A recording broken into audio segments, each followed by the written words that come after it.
បៃខណ្ឌរីទាំង4រូបប្រិមត្តទូរទស្សនិកជនបានជ្រាបហើយការអភិវឌ្ឍខ្លួនពីមួយថ្ងៃទៅមួយថ្ងៃបាទពីមួយដំណាក់កាលទៅមួយដំណាក់កាលរបស់បេក្ខជននិងបេក្ខនារីបាទមានការកត់សម្គាល់បាទយ៉ាងក្រៃលែងពីទស្សនិកជនជាពិសេសអំបញ្ញមិញនេះលោកអ្នកបានទស្សនាហើយទាំងបទចម្រៀងបកស្រាយម្នាក់ឯងបាទទាំងបទចម្រៀងបកស្រាយបាទច្រៀងរួមគ្នាជាមួយនឹងខូចរបស់ពួកគាត់ហើយបទមនោសញ្ចេតនានិងបទញាក់ប៉ុន្តែនៅក្នុងវគ្គនេះអ្វីដែលសំខាន់ថាតើគាត់នឹងមានអ្វីផ្ដល់ជូនភាពសប្បាយរីករាយបន្តទៀតដល់ប្រិយមិត្តទូរទស្សនិកជននៅក្នុងកម្មវិធី The Voice Cambodia ចាប៉ុន្តែមុននឹងទស្សនាភាពអស្ចារ្យនៅក្នុងវគ្គនេះយើងខ្ញុំក៏សូមបញ្ជាក់ជូនទៅដល់លោកអ្នកសាជាថ្មីផងដែរថាបេក្ខជននិងបេក្ខនារីដែលមាន4រូបនៅក្នុងវគ្គផ្ដាច់ព្រាត់នេះដែលមានដូចជាបេក្ខជនមានលេខកូដសម្គាល់លេខ1ចាខុនវុធាក៏ដូចជាបេក្ខជនលេខកូដសម្គាល់លេខ2បុត្រសីហានិងបេក្ខនារីមានកូដសម្គាល់លេខ3ចម្រើនសុភ័ក្រចានិងបេក្ខជនចុងក្រោយសយរតនៈមានលេខកូដសម្គាល់លេខ4ប្រសិនបើលោកអ្នកពេញចិត្តនឹងបេក្ខជនឬក៏បេក្ខនារីមួយរូបណាក្នុងចំណោមអ្នកទាំង4សូមផ្ញើសារទៅកាន់លេខ2014ភ្ជាប់ជាមួយនឹងលេខកូដសម្គាល់បេក្ខជនដែលលោកអ្នកពេញចិត្តចំពោះប្រព័ន្ធ Cell Card Smart និង Smartphone ឬក៏លោកអ្នកអាចទូរស័ព្ទទៅកាន់លេខ2014ស្ដាប់ការណែនាំភ្ជាប់ជាមួយនឹងលេខកូដសម្គាល់បេក្ខជនដែលលោកអ្នកពេញចិត្តរួចហើយចាវាលេខសម្គាល់របស់បេក្ខជននោះជាការស្រេចទូរស័ព្ទទៅកាន់ប្រព័ន្ធ Cell Card និងប្រព័ន្ធ Smartphone បាទសូមជម្រាបជូនថានៅក្នុងរាត្រីផ្ដាច់ព្រាត់នេះចំពោះការសរុបនៅក្នុងការបោះឆ្នោតគ្រប់គ្រងពីទស្សនិកជនយើងបែងចែកជាពីរដំណាក់កាលដោយដែលប្រិយមិត្តទូរទស្សនិកជនបានជ្រាបរួចមកហើយថាកាលពីថ្ងៃច័ន្ទរហូតមកដល់ក្នុងថ្ងៃនេះរហូតដល់ម៉ោង8យប់មុននេះគឺកម្មវិធីរបស់យើងខ្ញុំទទួលការបោះឆ្នោតគ្រប់គ្រងរហូតដល់ដំណាក់កាលទី1បាទជាដំណាក់កាលទី1ហើយដំណាក់កាលទី2គឺយើងមានការបោះឆ្នោត2លើកដោយប្រិយមិត្តទូរទស្សនិកជនបានទស្សនាមិញនេះលើកទី1គឺការបកស្រាយបទចម្រៀងទាំង4នាក់របស់បេក្ខជននិងបេក្ខនារីទៅលើបទចម្រៀងផ្នែកមនោសញ្ចេតនា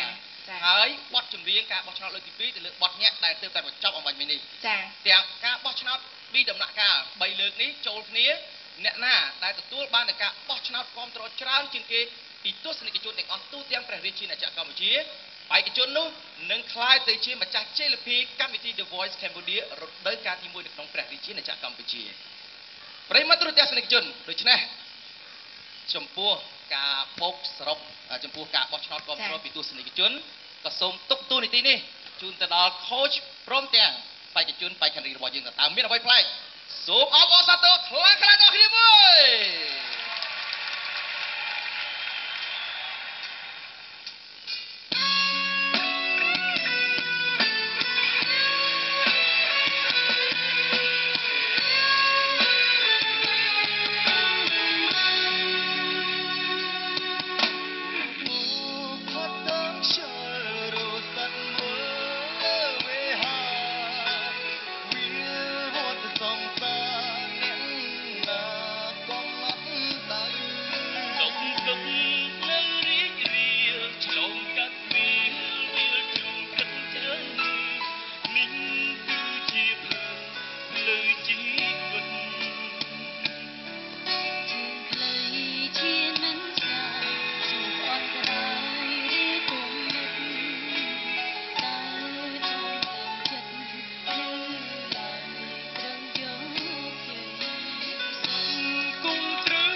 បាទអរចាសូមអរសាទរខ្លាំងៗដល់គ្នាមួយ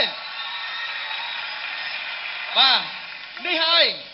បាទគឺជាការផ្ដល់នូវភាពបាទជោគជ័យការផ្ដល់នូវក្តីសង្ឃឹមជូនដល់ប្រិយមិត្តទូរទស្សនិកជនដែលកំពុងតាមដានទស្សនានៅក្នុងកម្មវិធី The Voice Cambodia តាមរយៈបទ100 លានសង្ឃឹមបាទទាំងបេក្ខជនទាំង4រូបនិង coach ទាំង4រូបរបស់ពួកគេបានបកស្រាយនៅបទចម្រៀងនេះធ្វើឲ្យយើងទាំងអស់គ្នាដែលជាមនុស្សកើតមកនៅក្រោមផែនដីនៅលើផែនដីទីមួយក្រោមមេឃទីមួយត្រូវមានក្តីសង្ឃឹមដរាបណាជីវិតរបស់យើងនៅមានគឺក្តីសង្ឃឹមត្រូវតែមានជានិច្ច